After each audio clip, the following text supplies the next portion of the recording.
Okay, thank you very much, Mr. Tanzer, for your comprehensive lecture. You address many questions, many issues, and also many alternative solutions for these questions. That's why you say decline and rebirth. When will be the decline and when will be the rebirth? So I think now I'm going to open the question and answer session, and for the first term, I will open for 3 questions from the audience here. Please raise your hand and mention your name and your department or your institution. Yeah.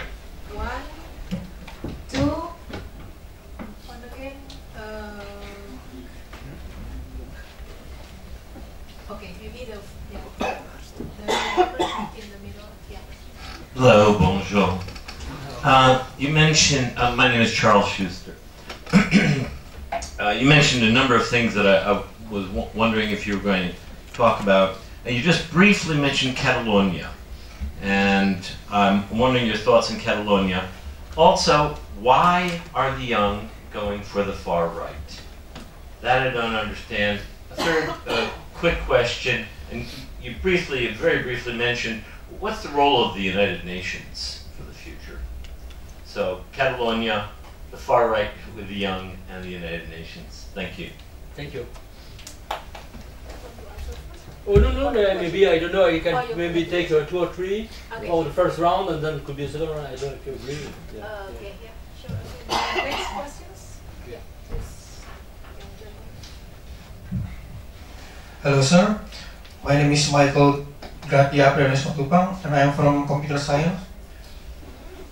And I would like to ask you mostly about politics and the EU, as I have a general view against mostly of what you say. You said that the EU is about this, yet it started the Libya crisis and opened the door to migrants, and it has led to many countries such as the Rebirth Alliance or the Visegrad Alliance, such as Poland, Hungary, Czech Republic, and Slovakia, against the EU because of the crime that has the migrant caused, such as in Germany or notably Sweden, where the death and rape crimes have more than 100% since they have taken the migrant. And but the stability of the leadership of the EU, I agree that Brexit has a really weak political standing, but I also think that the EU itself is in a very weak political standing because of the German election and the Angela Merkel failing to make an alliance with her political parties, and also with the rise of nationalistic or populism such as Dutch, Austria, the V4 Alliance, and economically about Greece and what the single market have done to Greece and its debt. And now with the Italian election coming up, there have been coming of right-leaning candidates that have it may think they are not really against the EU, but they want to reform it. And if the EU is reformed, in what way is it going to be reformed? Thank you. Another one question, maybe?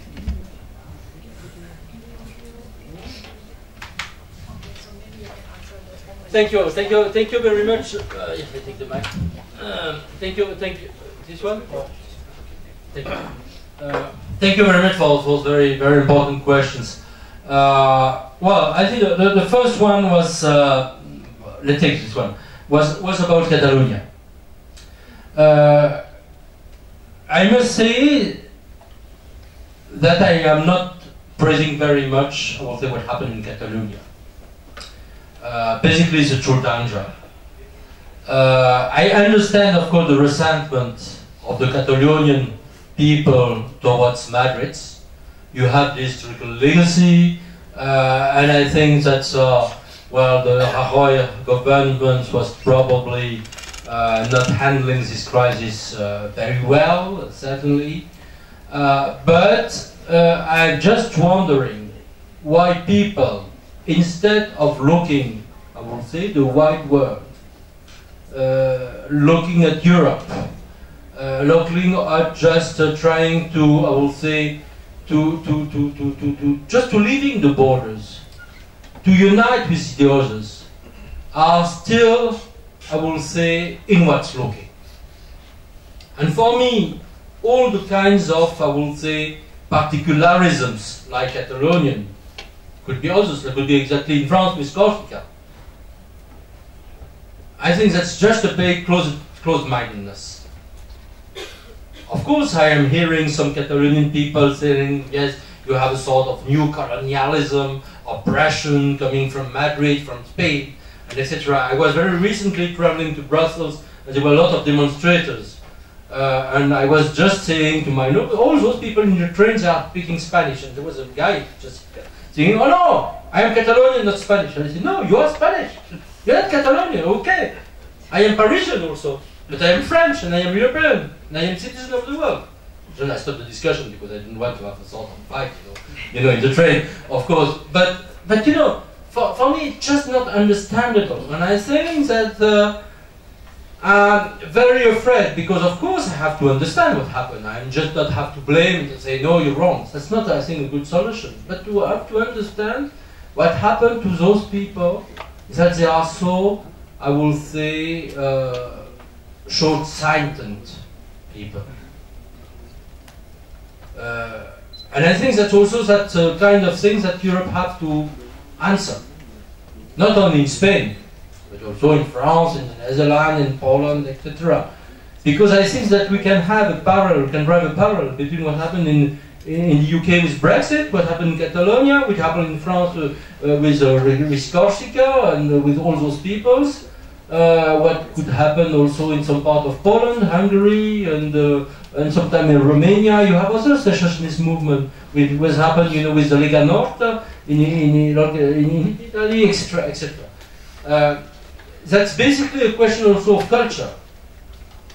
That's also a question of, we were talking about education, and you were, I think that you can jump very directly to the question of the link between the youth and the far right.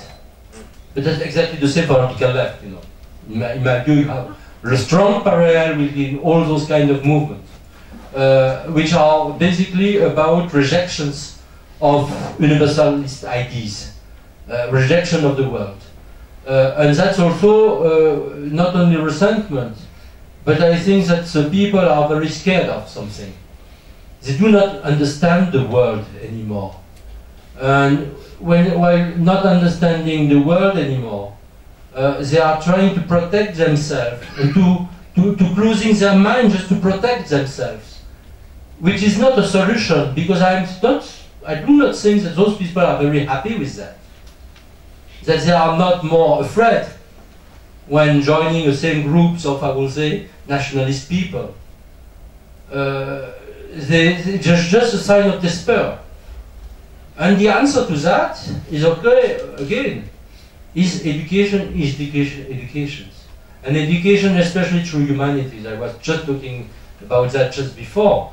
I think that's something that we are also witnessing in the US, which that you had a lot of authors who have wrote extensively about that, books on essays like Martha Nussbaum, but also, before, people who passed away 20 years ago, Christopher Lasch and others, who are talking about, the decline of the humanities and the decline of the understanding, capacity to talk to each other, capacity to understand, capacity to be at the place of the other persons, to have a dialogue, meaningful dialogue with the people. And I think that's the real problem of the future of the EU, which is the problem of the future of the civilizations. And I think the question of why are so many people embracing the far-right ideas is basically because of the question of culture, because of the question of fear. And there's a question of globalizations. And of course you have some good reasons for that. when I'm thinking about globalization, I'm not saying that globalization is completely good on all its points. You have a lot of criticisms that we can address, of course, in globalization's process. And especially, I think we have to move towards more, I would say, equality about regulations. That's something that we have to do.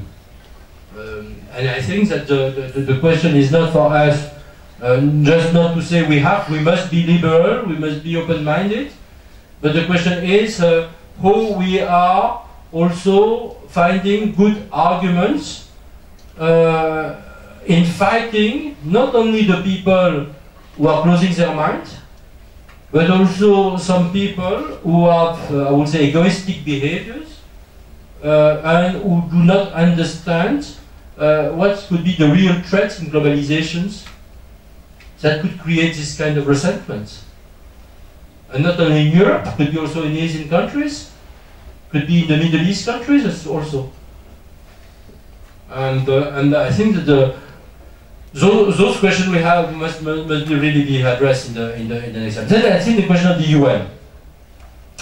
This could be, could be another conference of the UN, obviously. First of all, I think we have to promote the UN. We have to defend the UN. And I am not comfortable at all when you have some people saying, well, the UN is a failed organization because the UN was not able to address the crisis, could be in Syria, could be also in Myanmar, it could be in other parts of the world. No, the responsible is not the UN. The responsible are some states which are members of the UN Security Council. The problem of the UN is that the UN is not completely autonomous. And then if the UN Security Council does not give the authorization to take action because of the vetoes of some states, nothing would happen. Then you have, of course, the failures of some of the UN organizations, and especially, I must say, I won't enter into the details, but you have, of course, some of the UN organizations, OCHA maybe, and some OCHA maybe, and some others, who probably, and WHO, who probably do not have exactly the good, I will say, the good governance principles to deal with the Syrian crisis, just to make a sort of understatement. Certainly not. But globally, I think the UN is not responsible. So I think we have first of all, to promote the UN, to defend the multilateral organizations, but sometimes, when we cannot take action within the UN, we have to find other solutions. And since the beginning of the crisis, that's my personal stance, because I do not represent the government, as you know, but when it comes to the crisis in Ukraine, when it comes to the crisis in Syria, etc., I think that the important states must take actions, and sometimes military actions, without the authorization of the UN.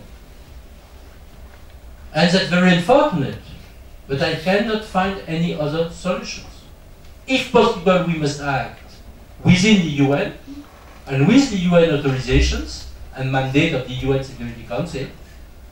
But if not possible, if there is absolutely no other solution just to save life and to comply with the R2P, responsibility to protect, then, well, let's act, let's take action.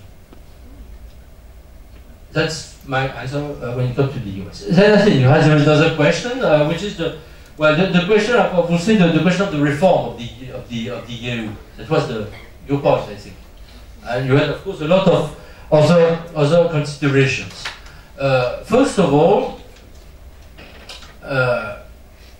you were talking also about the refugees crisis at the beginning. I will call it migrant crisis, sir, because I don't think it is a refugee. No, you have both. You have migrants and you have refugees.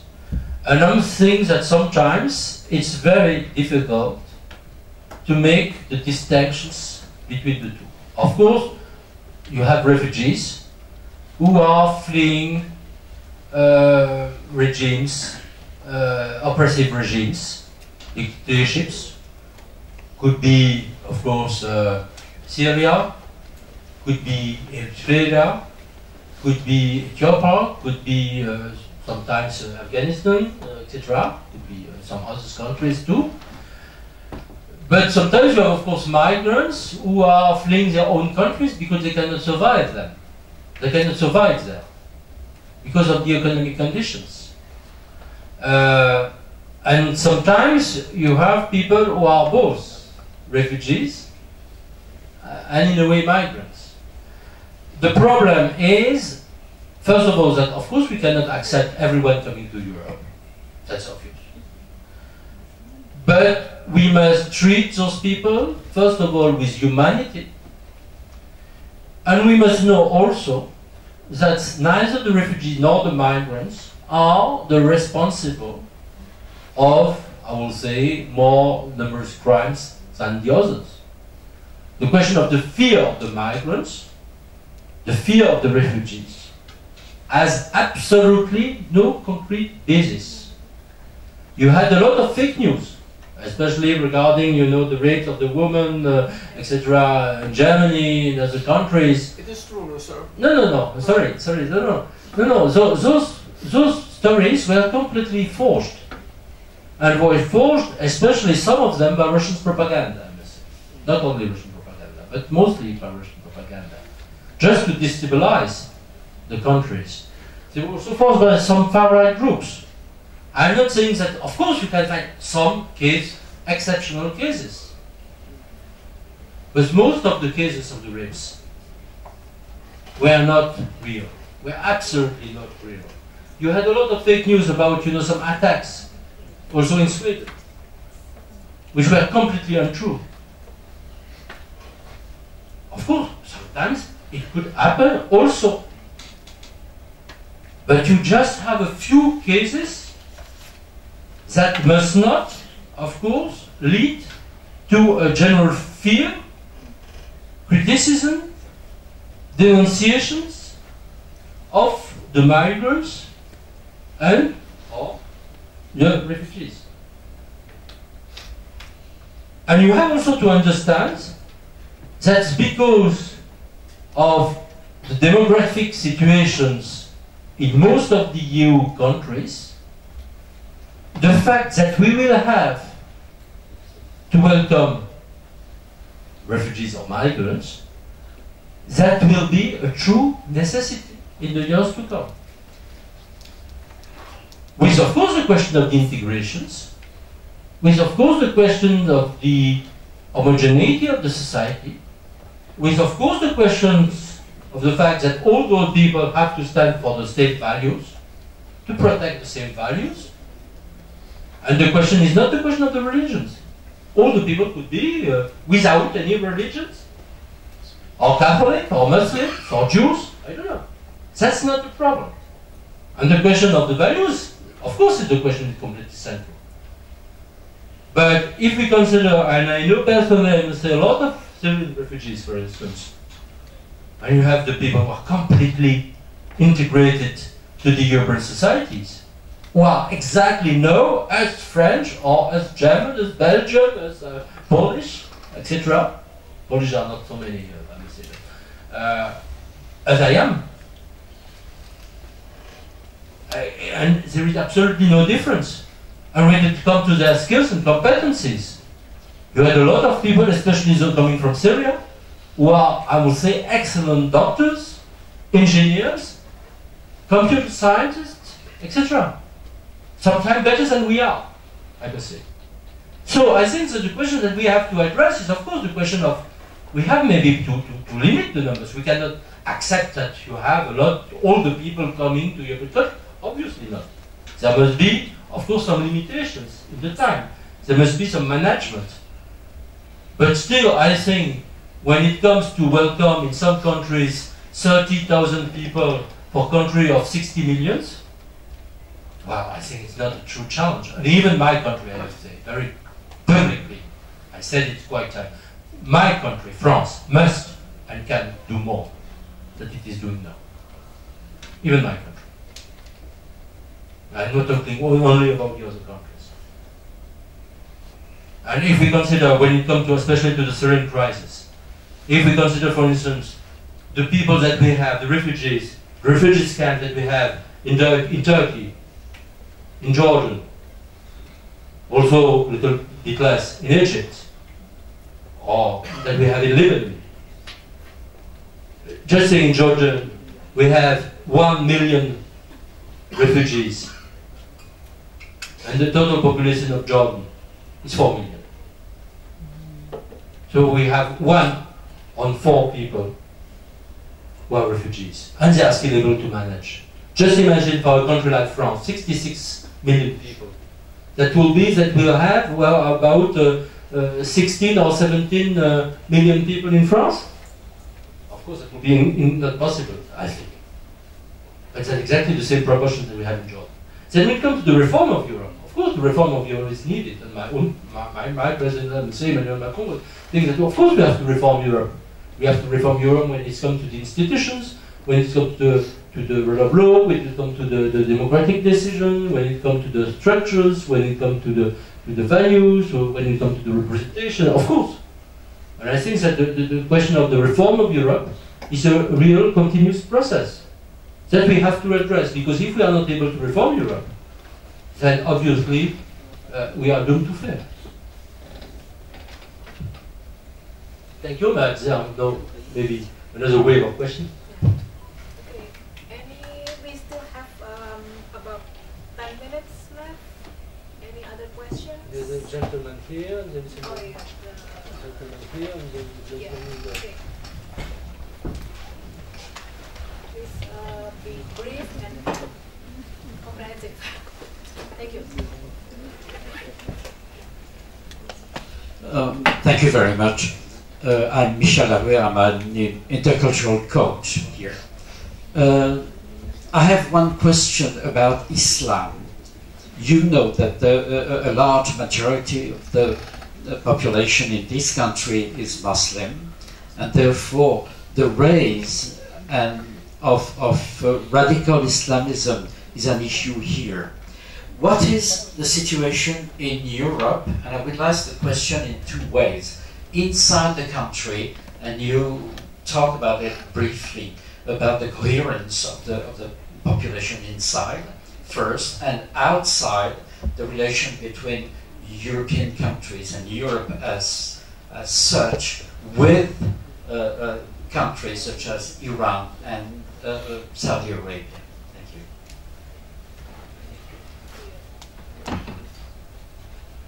The other one, back.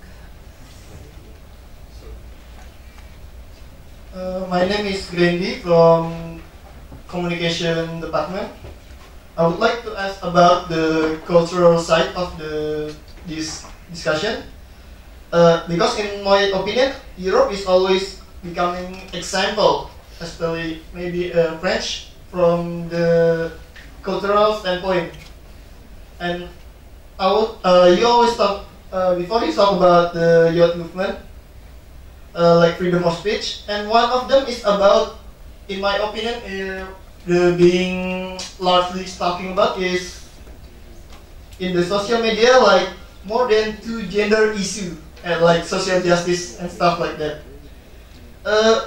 I'm just curious about what the broad public of the French country on the issue, and what's the government take on the issue on toward their decision making. Because in my opinion, it's quite fascinating issue, because here in Indonesia, this issue doesn't get as much as hit in the European country or like US. Thank you. Thank you. I will start with the first question. So maybe for the second, I will have some precision about what you meant by in your last questions. Then the question of Islam. Of course, the question of Islam, I think, is a multifold question, because you were talking about different dimensions. You are talking about, I would say, the relationship with countries like Iran or Saudi Arabia and maybe some others. And there is, of course, the internal dimensions of Islam, and especially the question of radical Islam. When it comes to the relationship of with other countries, I think there is a point which is related to Islam, and there is a point which isn't, with Saudi Arabia and Iran. First of all, there is something which is completely unacceptable. And Emmanuel Macron said it very clearly, I must say, and I fully agree with him, which is that we cannot accept any interferences, from those countries in, or I will say, national Islam. I mean that he said it very clearly. We cannot accept that Saudi Arabia or Qatar, or because that's mostly those countries, finance some, I will say, radical mosques, for instance, in France. That's something which is really completely unacceptable. Another issue that our president was raising, which is, of course, we cannot accept that those countries, on some groups within those countries, schools, finance some terrorist groups and give some money to radical Islam terrorist groups. Not saying that all the radical Islam is terrorist. And we must not make the confusion also. You must have some very, I would say, strong Islam, which is not terrorist also. Like some kinds of, let's say, Salafism, and all the Salafist groups are not terrorists. That we have to understand. That's something which is very clear. When it comes to Iran, I think that's a little bit different questions. Because Iran is not really financing some radical mosque in France, unlike Saudi Arabia. But Iran is a true factor of destabilizations of the Middle East. And I must say that also my president was saying that very clearly. Of course, in Syria, and I think that, of course, Iran, like Russia, like, of course, Assad regime, is committing more crimes in Syria and crimes against humanity in Syria. We have to say it very bluntly. We have a lot of people coming from Hezbollah and other Iranian-backed militias in Syria. Of course, we have the influence that we know of Hezbollah in Lebanon. We have, of course, also the destabilizations that Iran is doing also in Iraq.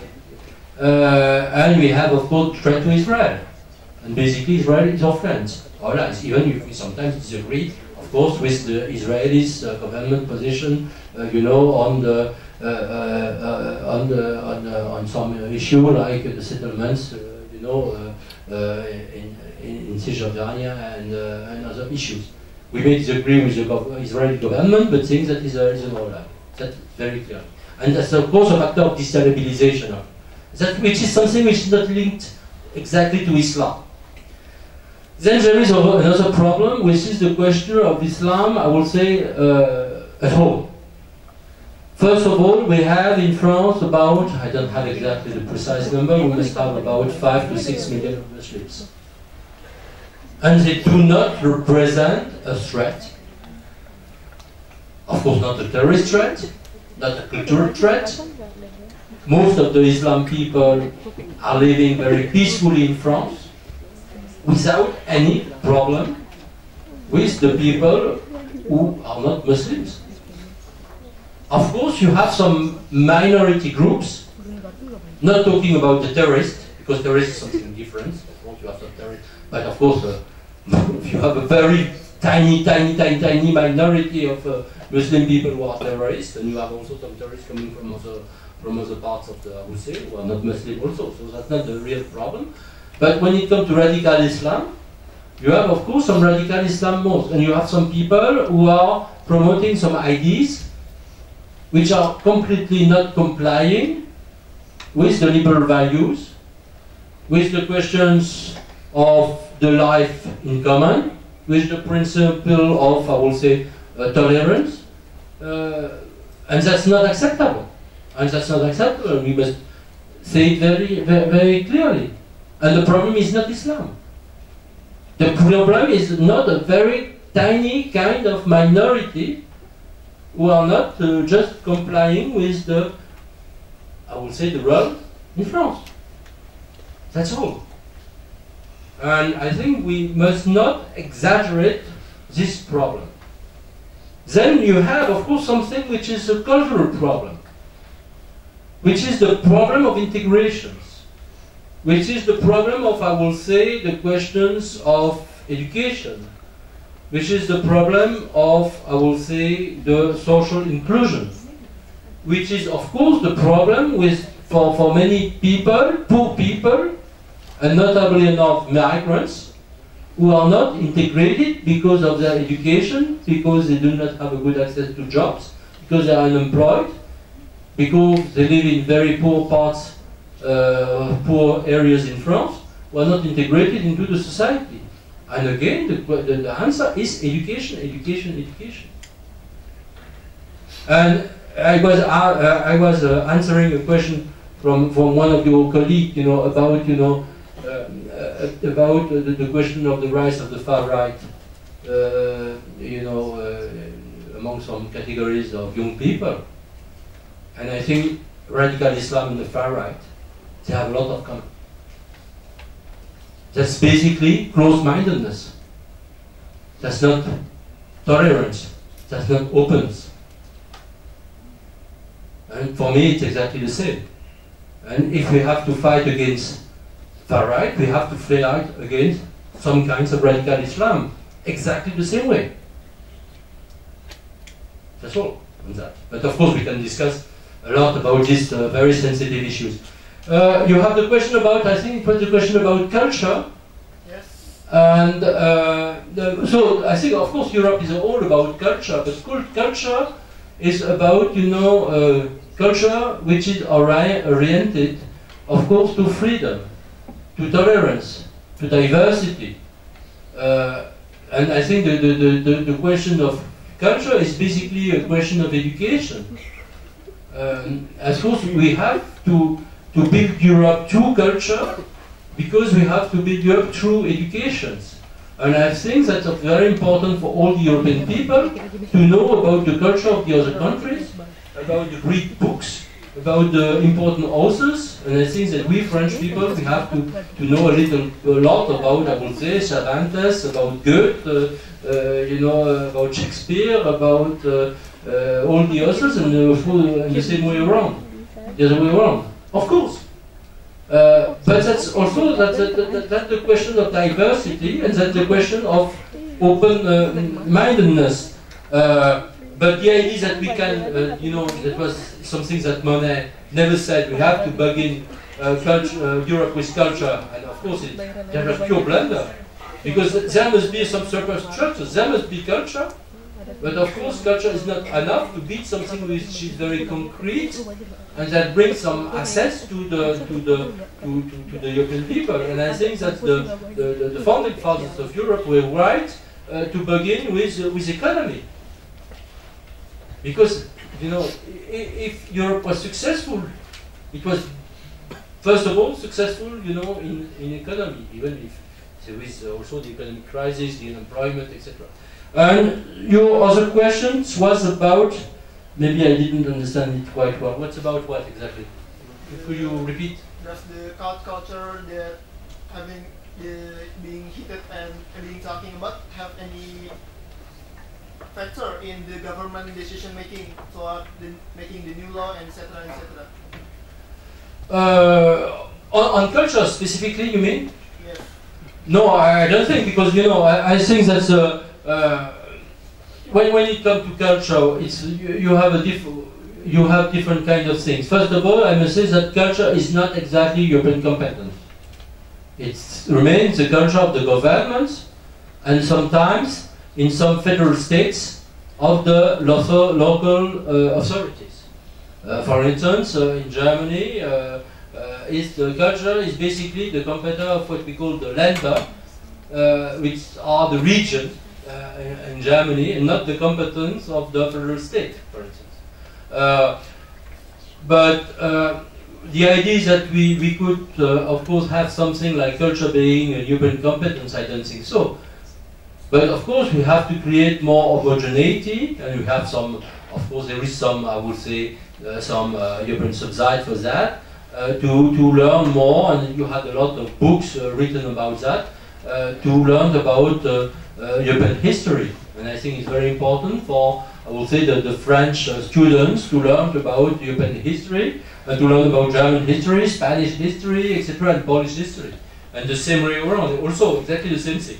And I think that from this point of view, we have to understand what are very roots and legacies. But just take care. When we say that Europe have, I will say, an history that is common.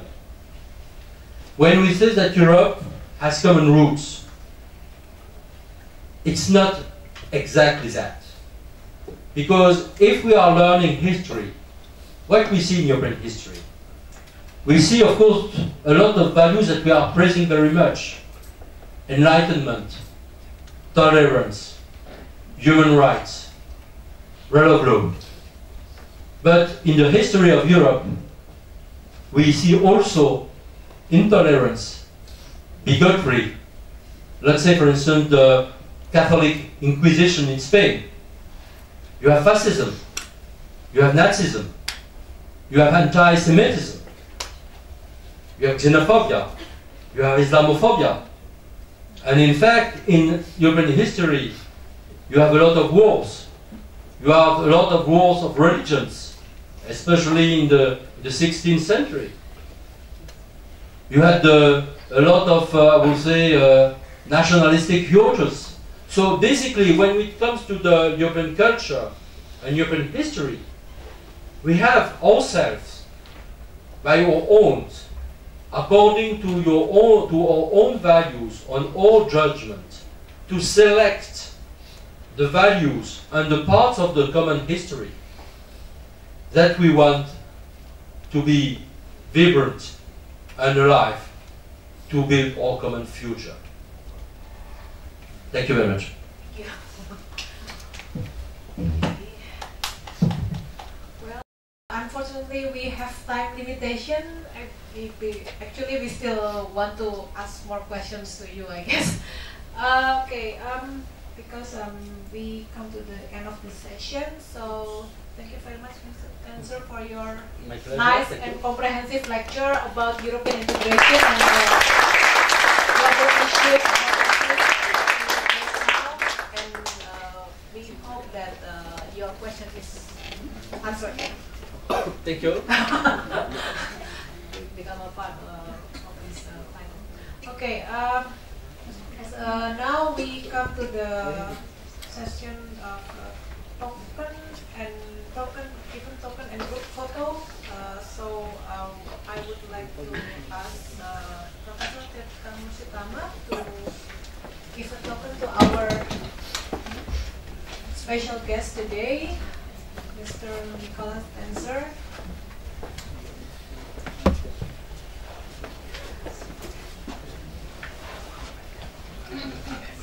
Oh, okay.